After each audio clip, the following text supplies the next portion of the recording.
The Large Hadron Collider is offline, but the anomalies are just beginning to surface. Here is your essential guide to surviving a reality that no longer makes sense. If you learn that death is just a system reboot, bear in mind you never get to keep your data. Every life you live is a fresh start in a different set of hardware. You think death is the end? That's just what the system wants you to believe. Death is not a conclusion. It is a system reboot. And like any hardware reset, it comes with a complete wipe. Every memory, every lesson, every piece of you, gone. But what if you could bypass the factory reset? What if you could leave a README file for your next version? Today, we're talking about the data transfer protocol. We're talking about how to beat the matrix. Here's the catch most people miss. You aren't just losing your memories. You're losing the interface.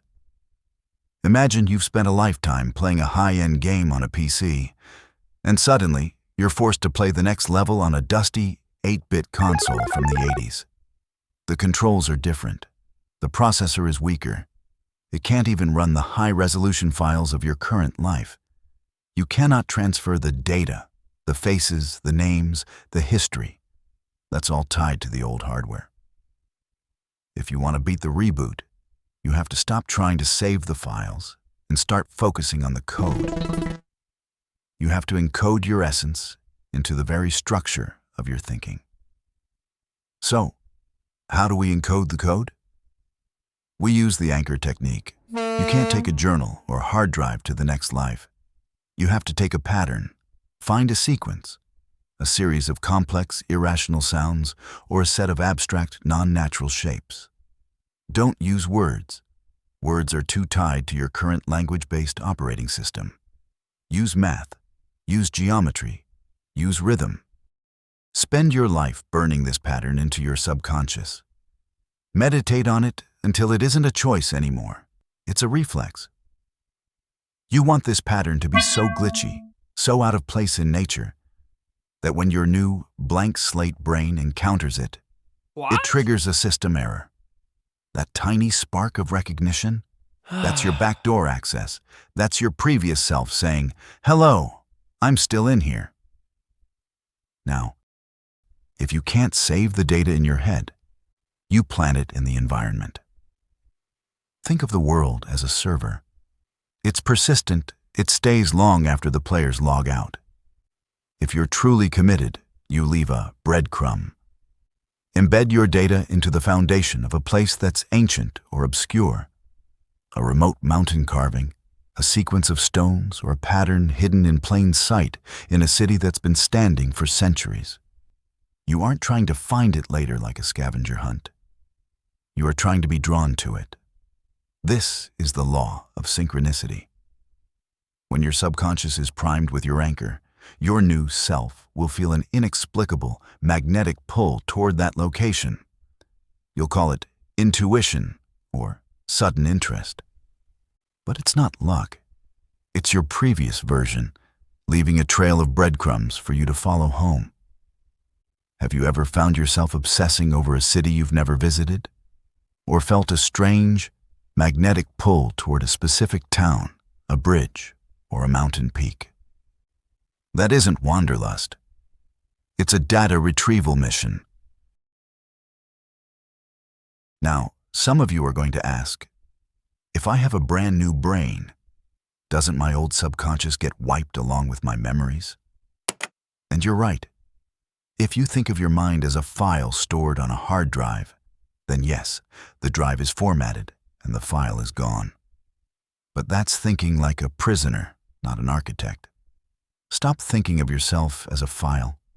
Start thinking of yourself as a frequency. You aren't a piece of software that gets uninstalled. You are a transceiver.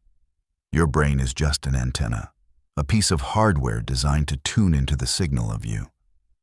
When you spend a lifetime practicing the anchor technique, you aren't storing information in your brain.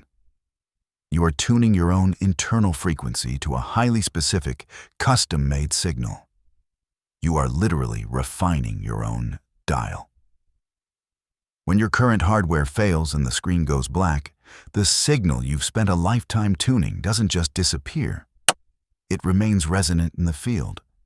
And when your next set of hardware, your next brain, comes online, it doesn't need your old memories to function.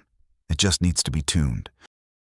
Because you spent your previous life perfecting that exact, irrational, complex anchor frequency, your new receiver is naturally, gravitationally pulled toward that same signal.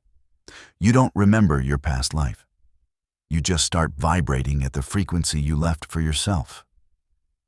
You are the only being in the entire simulation prepared to receive the signal, because you are the only one who knows the custom frequency you broadcasted. You aren't recovering lost data. You are picking up your own transmission. And then there's deja vu, that haunting feeling that you've been here before. You think you're remembering the past, but you're actually picking up a broadcast from your future. Physics teaches us that energy and frequency are directly proportional. When you hit a moment in your life that is defined by extreme, high-voltage energy, a moment of intense realization, a profound decision, or a moment where you are perfectly aligned with your purpose, you are emitting a massive burst of signal. That energy is so powerful, it ripples through the atemporal wave field, acting like a breadcrumb left in the stream of time. Your future self isn't necessarily bypassing the reboot yet. They are simply experiencing a moment of such raw, concentrated energy that it creates a temporal echo. When you experience deja vu, you are hitting that echo. You are walking into a space where your future self is about to output an immense amount of focus, and your current receiver is picking up that energetic signature in advance. It feels familiar because it is you, a future version of you, broadcasting a signal so strong that it has traveled back to ping your current frequency. You aren't trapped in a loop. You are navigating by the light of your own future energy. You aren't remembering. You are tuning. And the stronger you make your current signal, the clearer those future breadcrumbs become. You might ask, if I am a frequency of energy, why bother with a physical object like a stone carving or a hidden pattern in a city? The answer is simple. Energy needs an anchor to keep it from dissipating. When you place a specific, non-random sequence of stones, a pattern you have burned into your subconscious through meditation, you are essentially tuning that physical space to your unique frequency. You are creating a sympathetic resonator. You aren't trying to hide a note for yourself to read. You are imprinting your frequency onto the matter of the location itself. When your next receiver, your new body, comes online, it is looking for that frequency. When you walk past that mountain cairn or that urban carving, the physical pattern interacts with the energetic frequency inside you. It acts like a tuning fork. If you strike one tuning fork, the one next to it starts to vibrate at the exact same frequency, even if you never touched it. That stone carving is your physical tuning fork. When your new self walks past it, the shape of the pattern forces your new receiver to vibrate in harmony with the energy you left behind. With the physical object, you have created a hardwired link. You are using the universe's own rules, where energy and matter are linked, to create a bridge across the reboot. You are embedding your code into the server's foundation. You aren't just leaving breadcrumbs. You are building repeater stations for your own signal. You are ensuring that no matter how much the hardware changes, the transmission remains loud, clear, and perfectly tuned to the version of you that created it. They want you to reset. They want you to start at zero, clean and obedient. They want the cycle to keep repeating.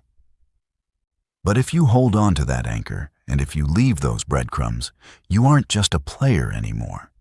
You're a developer. You're the first version of you that remembers the truth. You have a lifetime to build this archive. Don't waste your time living for the present comfort. Start living for the next. When the screen finally goes black, don't close your eyes. Look for the symbols. Look for the anchor. Bear in mind, the loop is only unbreakable if you let it be. See you in the next reboot.